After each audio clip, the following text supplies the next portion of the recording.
Udumo kuNkulunkulu kweliphezulu nokuthula emhlabeni kubantu abathokozelwa nguye. uJesu Kristu inkosi.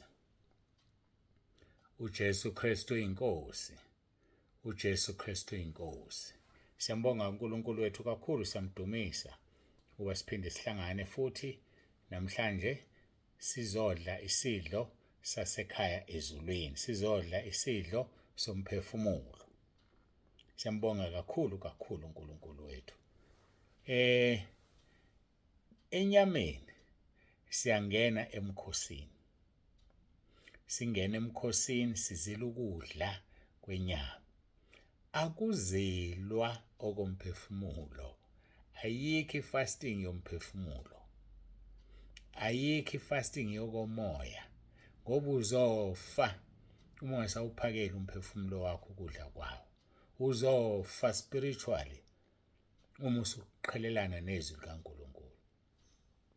So sizodla kade sidla izolo ukuthi asidli njalo, sidla kanye ngosuku.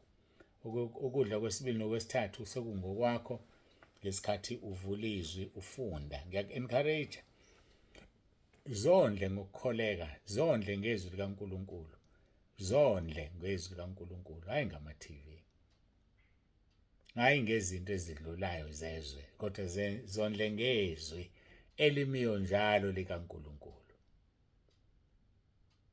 Zondle ngezwi eliyimbewu ephilayo, hayi imbewu ephelayo, imbewu ebunayo, kodwa imbewu engungqo. Ngingakayi-ke lapho ngifisa ukuthi nginikhumbuze, khona abaningi asebengenile abangazi. Ama-emojis asiwasebenzisi ekhaya lezwe. Ayabuya manje ngiyabona. Nina eniletha abantu, ake niwenze umsebenzi wenu ngiyacela. Tshela umuntu ukuthi ama-emojis awasebenzi. Uthola ukuthi kunabantu abasha. Yebo, ngiyabatshela ngesikhathi ngithumela i-welcoming note, kodwa abayifundi. Ayanda manje ama-emojis kanti kade sephelile. Icala likuwena oletha umuntu ukuthi uletha umuntu nje umtshelile ngama-emojis noma uzange umtshele. Icala nje likuwe. Ngoba mina ngiyayenza eyami indima. And kubuhlungu ukukhipha umuntu oneviki elilodwa, ukukhipha umuntu oney'nsuku ey'mbili, umkhiphe ekhalezi ngoba efaka ama-emoji. Ngoba wazi kahle ukuthi akusilona iphutha lakhe, iphutha lalo muntu omlethile. Ngiyacela-ke ake sibambisaneni. Number 2, ngacela ukuthi umuntu uma efaka ama-emoji mthumeleleni imeseji nonke egruphini. Nonke egruphini. Anisabathumeleli manje, senibayekile. Kwenziwa yini lokho? Bathumeleleni, badikile bayeke bahambe noma baphenduke. Thumelelana abantu, musuvuma igroup yakhe. Khona ama-group angcolile asegcwele ama-emoji, kanti khona ama-group a-clean kanjani. Ngisho uhlehla uyale emuva ubona i-emoji a-clean. Yindaba igroup ibe clean ngoba inabaqaphi bayo abafuna ibe clean. Umuntu nje ofaka i-emoji mtsheleni. Nonke njoba onke ama-group enabantu abangaphezulu kwe-1,000, nonke kufreeze ifoni yakhe, ngeke aphinde ayifake i-emoji. Ngiyanicela-ke bazalwane, ngiyanicela kakhulu. Ngiyethemba amalungiselelo ahamba kahle ukuthi nge-weekend sobe sile emafakatini siyovula indlu ngokugcinwa inkosi. Siyambonga uNkulunkulu kakhulu ngalawo malungiselelo. Siyethemba ukuthi ahamba ngendlela efanele. uNkulunkulu anibusise emafakatini, nisabelana umsebenzi, nisasebenza, nisenza konke okuzokhombisa ukuthi indlu kuyaphumelela ukuvulwa kwayo. Ngiyacela-ke siguqe sikhuleke sisondele kuNkulunkulu wethu, size ukuthi namhlanje ikuphi esikudlayo, ikuphi esikubambayo sikwetshise ukuze siphile manje, siphile kusasa, siphile ingunaphakade. Masithandaze. uJesu Kristu inkosi.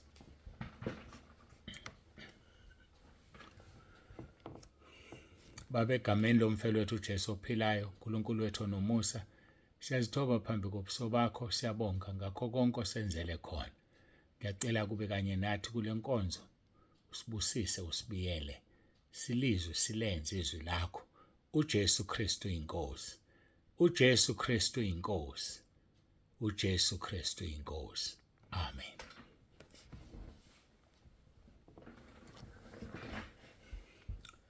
Siyambonga-ke uNkulunkulu wethu kakhulu, siyamdumisa bangcwele. Sizoya-ke ezweni lenkosi eliyisisekelo uMathewu chapter 5 verse 9 uthi babusisiwe abalamulayo ngokuba bayakuthiwa abantwana bakaNkulunkulu. Inkonzo yokulamula ijulile ngendlela emangalisayo. Inkonzo yokulamula ungayizeli ngamehlo. Uma uzolamula uthandaze ucela uNkulunkulu abe kanye nawe ngomoya wakho oyingcwele, kuze umoya ongcwele akweluleke ukuthi ulamula kanjani. Kuyenzeka abanye bethu bayalamula bathola amachaphazele athi ngesikhathi lo ethi ugwaza lo axabene naye umbese ungene kumlamuli kufe umlamuli. Niyakwazi lokho, kucommon nje. Umlamuli uyena ogcina zimnetha. Namanje-ke kwelikamoya kufanele ukwazi lokho. Zizokunetha uma ulamula, kodwa umvuzo wakho mkhulu ezulwini. Ngakho kudinga ukuthi ulamule uqinile ngoba uzobe ukhulekile. Uma kuwudaba kufuneka ulihambele ulixoxe, ngene emkhosini, ulingenele emkhosini ukuze uhambe ulixoxe kahle udaba. Kodwa ubusisiwe olamulayo ngoba kuyothiwa ungumntwana kaNkulunkulu. Asidluleke siye kuHezekiel chapter 22 verse 30. Ngafuna kubo umuntu wokubiya uthango eme esikhaleni ngaphambi kwami ngenxa yezwe kuba ngalichithi, kepha angimfumananga. Sigcine izolo sikhuluma la ngicacisa ukuthi ukuma esikhaleni ngaphambi kukaNkulunkulu ngenxa yezwe kuba ngalichithi kuyizigaba ezimbili. Ngathi isigaba sokuqala ukunxusa komprofeti kuNkulunkulu enxusela abantu. Isigaba sesibili ukunxusa komprofeti kubantu enxusela uNkulunkulu. Kunamavesi-ke siwabukile engizokuthanda ukuthi ngiphinde ngiqale khona. uJeremiah 37 verse 3 lapho uZedekhiya inkosi wathuma uJehukhali noZefaniya kumprofeti uJeremiah. Inkosi yathini? Yathi ake usikhulekele kuJehova uNkulunkulu wethu. Umsebenzi wethu ukukhulekela abantu kuNkulunkulu. Umsebenzi wethu ukunxusela abantu kuNkulunkulu. uJeremiah 42 verse 1-3 lithi zase zisondela zonke izinduna zempi nabantu bonke abakhulu nabancane, zathi kuJeremiah umprofeti, ukunxusa kwethu makwamukeleke ngaphambi kwakho, usikhulekele kuJehova uNkulunkulu wakho, unxusele yonke lensali ngokuba sisele. Singaba ingcosana kwabaningi njengalokhu amehlo akho ekubona nje, ukuba uJehova uNkulunkulu wakho osibonise indlela esiyahamba ngayo nalokhu esiyakukwenza. La sibona abantu behluphekile beya kuJeremiah umprofeti bemcela ukuthi abanxusele kuNkulunkulu, bemcela ukuthi akacele ukunxusa kwabo kwamukeleke kuNkulunkulu. Ngoba ikhona leyo nto ukuthi umkhuleko wakho owukhulekayo ungamukeleki, unalo ilungelo lokuya kumntwana kaNkulunkulu. Mntwana kaNkulunkulu, ngicela ungicelele ukuthi uNkulunkulu amukele umkhuleko wami. Siyakwazi ukukwenza lokho, simcele uNkulunkulu ngoba simele abantu, sinxusela abantu ukuthi imikhuleko yabo yamukelwe, bese yamukela uNkulunkulu. Sibizwa-ke ngensali ukuthi uthiwa le nsali le idinga ukunxuselwa ukuthi umkhuleko yabo yamukeleke kuNkulunkulu. Lithi noma ngabe bayingcosana kodwa bayacela ukukhulekelwa ukuze uNkulunkulu ababonise indlela abazohamba ngayo. Ngiyalithanda leli. Abantu kaningi bayathanda ukwenza ukuthanda kwabo, bayathanda ukuhamba ngendlela zabo, athi masefike kwangqingetshe bese mkhumbula uNkulunkulu. Kanti akazange amcela uNkulunkulu ukuthi amhole. Ake sifunde uholwa, sifunde ukunxusa uNkulunkulu kuze kube lula ukuthi mase sishayiseka phambili sibuye sithi Nkosi, wena othi angihambe la, nakho sengishayiseka. Awunalo ilungelo lokubuza osola uNkulunkulu ngenqumo ethathwe nguwena.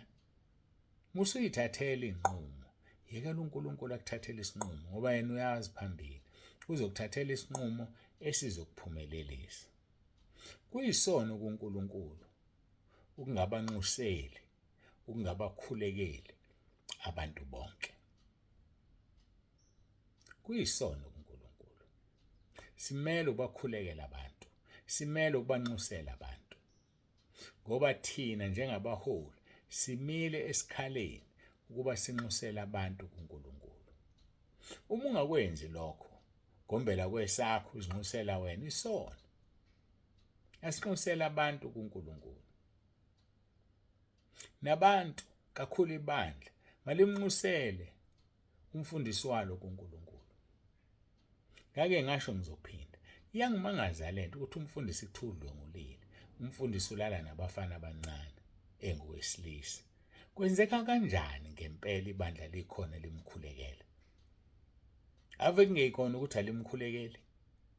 Asikhulekeleni abaholi bethu bengatholakali besemahlazweni, bengatholakali besey'ntweni ezimbi. Badinga ukukhulekelwa nabo bangabantu basenyameni. Njengokuba nami nginikhulekela, ngiyacela ukuthi nani ningikhulekele. UPawulu ukusho encwadini kaNingi athi sikhulekeleni nathi kuba masishumayela izwi lihambe. Sikhulekeleni nathi uma sibhekana nabantu ngezwi liwenze umsebenzi. Uma umpostoli Paul wacela ukukhulekelwa, ngiwubani mina engingecela ukukhulekelwa? Ngiyacela bafowethu ningikhulekele. Wherever you are, pray for me. Ngikhulekeleni, ngiyayidinga imikhuleko yenu. In as much as nani nayidinga yami. Mina kikhona yami yazini. I'm behind you all the way. Ngiyanikhulekela bazalwane. Ngikhulekeleni nami. Kuyisono kuNkulunkulu ungabanxuseli, ungabakhulekeli abantu bonke. Kuyisono ukungami esikhaleni phambi kaJehova. Umile yini wena esikhaleni? Kuyisono ukungami esikhaleni. Samuel oqala chapter 12 verse 23-25. Futhi nami makube kude nami ukuba ngone kuJehova ngokuyeka ukunikhulekela. Yezwa, kungukona kuJehova ukuyeka ukukhulekela abantu. Wagcina nini ukukhulekela ibandla olihola umfundisi? Wagcina nini ukukhulekela umndeni wakho oholayo? Baba, mama, umndeni wakho uholwa wena, wagcina nini ukukhulekela? Futhi nami makube kude nami ukuba ngone kuJehova ngokuyeka ukunikhulekela. Kakhulu ngiyakunifundisa indlela enhle nelungileyo. Usiyabona ngishilo ngathi kuyisono ukungabanxuseli abantu. Uthi la uSamuel makube kude nami ukuba ngone kuJehova ngokuyeka ukunikhulekela. Ukona ukuyeka ukukhulekela abantu. Verse 24. Yesabani uJehova kuphela, nimkhonze ngeqiniso, ngenhliziyo yenu yonke ngokuba bhekani okukhula nenzele khona. Kodwa uma nisenze okubi, niyakubhubha nina nenkosi yenu. Uma nje nisenze okubi, asihlukaneni nokubi bafowethu. Let us shun the wrong and do the right. Sikiyeke ngempela okubi. Simkhonze uNkulunkulu ngokupheleleyo. Namathele kuye. Ngoba unguNkulunkulu wokunamathelwa kuye ukuze uphumelele. Yena odala izulu, yena odala isihogo. Ngakho-ke uma ufuna ukuphumelela ungagcini emlilweni, namathela kuye. Uthi umprofeti makube kude nami ukuba ngone kuJehova ngokuyeka ukunikhulekela. Kakhulu ngiyakunifundisa indlela enhle nelungileyo. Yesabani uJehova kuphela, nimkhonze ngeqiniso ngenhliziyo yenu yonke ngokuba bhekani okukhula nenzele khona. Kodwa uma nisenze okubi, niyakubhubha. Ngakho-ke makube kude nawe ukuyeka ukukhulekela abantu. Makube kude nje nawe kakhulu, hayi kancane. Bakhulekela abantu. uNkulunkulu uzokubusisa. Banxusela abantu. uNkulunkulu uzokubusisa. Siyambonga uNkulunkulu wethu kakhulu. Bengingafisa ukungena ku-number 2 othi umprofeti unxusa kubantu enxusela uNkulunkulu. Unxusa kubantu enxusela uNkulunkulu. Ngakho-ke ake simkhonzeni uNkulunkulu, sinamathele kuye. Noma kukubi noma kukuhle, simkhonze sinamathele kuye. Kuba unguNkulunkulu ophilayo. uNkulunkulu ozwelana nathi. uNkulunkulu oyaziyo le ndlela. Hayi masiguqe sikhuleke simbonge uNkulunkulu wethu. uJesu Kristu inkosi.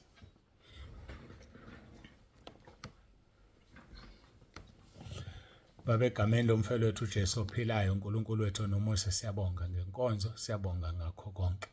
Sikhumbula Nkosi nezinkonzo zempelasonto, kuvulwe indlu ngomgqibelo, inkonzo khona emafakatini ngesonto. Ngiyacela uNkulunkulu wami nomusa ube kanye nathi. Ngiqalekisa konke okumelene necebo lakho, konke okumelene nokuvulwa kwendlu.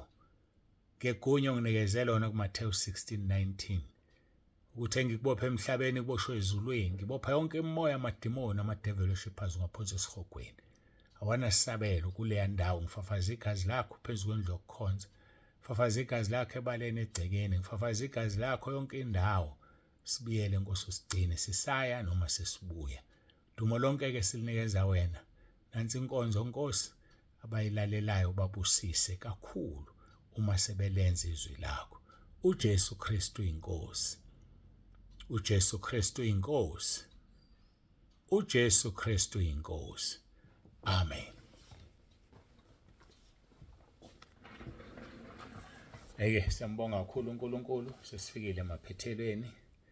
uNkulunkulu abe nani endaweni zonke, siyanithanda. Baba uNsibanda uyavalelisa uthi uJesu Kristu inkosi.